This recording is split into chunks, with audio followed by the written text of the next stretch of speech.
Deputy CM Pawan Kalyan పిఠాపురంలో మూడో రోజు పర్యటించనున్నారు. ఉప్పాడ బీచ్ను డిప్యూటీ సీఎం పరిశీలించనున్నారు. సముద్రం కోతకు గురై ఇల్లు కోల్పోయిన బాధితులను పవన్ పరామర్శించనున్నారు.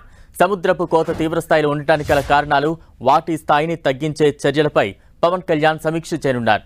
మధ్యాహ్నం పిఠాపురం అధికారులతో పరిచయ కార్యక్రమంలో పాల్గొంటారు. తర్వాత టీడీపీ బీజేపీ నేతలతో సమావేశమవుతారు. పిఠాపురం నియోజకవర్గ ప్రజలకు కృతజ్ఞతలు తెలిపేందుకు సాయంత్రం 4 గంటలకు వారాహి బహిరంగ సభలో పవన్ పాల్గొంటారు. బహిరంగ సభానంతరం విజయవాడకు చేరుకుంటారు.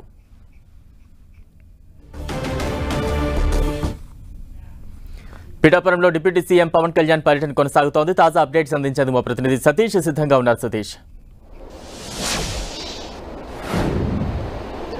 బలరాం, కాకినాడ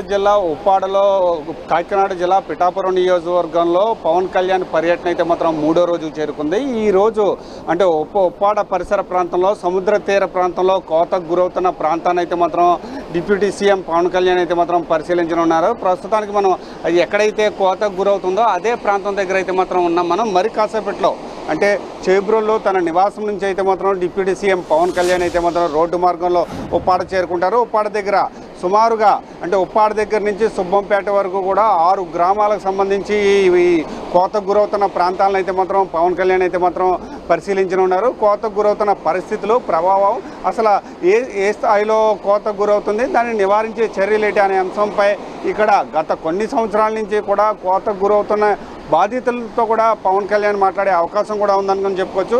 అయితే ఈ సముద్ర తీర ప్రాంతాన్ని అంతా కూడా కోతకు గురవుతున్న ప్రాంతాన్ని తీవ్రతను తగ్గించే విధంగా ఎటువంటి చర్యలు తీసుకోవాలనే అంశంపై సమీక్ష కూడా నిర్వహించే అవకాశం కూడా ఉందని కూడా మనం చెప్పుకోవచ్చు బలరాం. అయితే ప్రస్తుతానికైతే మాత్రం ఈ బాధితులతో మాట్లాడిన అనంతరం ఇక్కడి నుంచి అయితే మాత్రం పిఠాపురం చేరుకుంటారు. పిఠాపురంలో అధికారులతో కూడా పరిచయ వేదిక అయితే మాత్రం ఉందని కూడా చెప్పుకోవచ్చు. అంటే పిఠాపురం ఎమ్మెల్యే డిప్యూటీ సీఎంగా బాధ్యతలు తీసుకున్న తర్వాత మొదటిసారి పిఠాపురం రావడం, ఈ పిఠాపురం నియోజకవర్గ ప్రజలతో పాటు అధికారులతో కూడా పరిచయం కూడా చేసుకోబోనున్నారు. తర్వాత అంటే టీడీపీ, జనసేన, టీడీపీ, బీజేపీ ఈ 2 పార్టీలకు సంబంధించి నాయకులతో కూడా సమావేశం కానున్నారు. అసలు ఎటువంటి పరిస్థితులు ఉన్నాయి పిఠాపురం నియోజకవర్గంలో, అంటే 3 పార్టీలకు సంబంధించి పరిస్థితులు ఎలా ఉన్నాయి, ఎవరికైనా ఏమైనా ఇబ్బందులు ఉన్నాయా లేకపోతే అనే అంశాలు కూడా అడిగి తెలుసుకునే ప్రయత్నాలు అయితే మాత్రం చేయనున్నారని చెప్పుకోవచ్చు. అయితే ఈరోజు సాయంత్రం ఉప్పాడ సెంటర్లో భారీ బహిరంగ సభ కూడా ఏర్పాటు చేశారని కూడా చెప్పుకోవచ్చు. ఉప్పాడ సెంటర్లో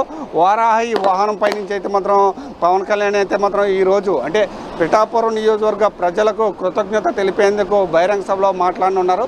అయితే ఈ బహిరంగ సభలో పవన్ కళ్యాణ్ ఏం మాట్లాడనున్నారో అనే అంశం అత్యంత కీలకంగా మారనుంది. ఎందుకంటే పిఠాపురంలో అంటే ఎమ్మెల్యేగా గెలిచి డిప్యూటీ సీఎంగా బాధ్యతలు తీసుకున్న తర్వాత పవన్ కళ్యాణ్ అయితే మాత్రం మొదటిసారి పిఠాపురంలో 3 రోజుల పర్యటన అయితే మాత్రం సాగిందని కూడా చెప్పొచ్చు. ఈ 3 రోజుల పర్యటన తర్వాత అయితే అతన్ని అత్యంత మెజారిటీతో గెలిపించిన ప్రజలను ఉద్దేశించి పవన్ కళ్యాణ్ ఏం మాట్లాడుతున్నారా అనే అంశంపై ప్రతి ఒక్కరు కూడా ఆసక్తిగా కూడా ఎదురు చూస్తున్నారని కూడా చెప్పుకోవచ్చు. అయితే ప్రస్తుతానికైతే మనం ఉప్పాడ సముద్ర తీర ప్రాంతంలో ఉన్నాం. ఉప్పాడ సముద్ర తీర ప్రాంతం అత్యంత కీలకంగా అంటే గత కొన్ని సంవత్సరాల నుంచి కూడా ఈ సముద్ర తీర ప్రాంత ప్రజలైతే మాత్రం తీవ్ర ఇబ్బందులు అయితే ఎదుర్కొంటున్నారు.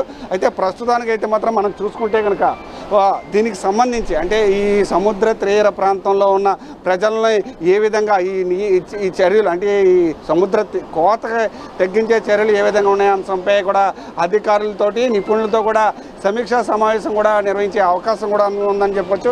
ఏదేమైనప్పటికీ కూడా డిప్యూటీ సీఎం పవన్ కళ్యాణ్ అయితే మాత్రం 3 రోజులు కాకినాడ జిల్లా పిఠాపురం నియోజకవర్గం తన సొంత నియోజకవర్గంలో పర్యటన అయితే మాత్రం పూర్తి చేసుకుని తిరిగి విజయవాడ రోడ్డు మార్గంలో విజయవాడ సాయంత్రం అయితే మాత్రం చేరుకునే అవకాశం కూడా ఉందని కూడా మనం చెప్పుకోవచ్చు బలరాం. Thank you Satish.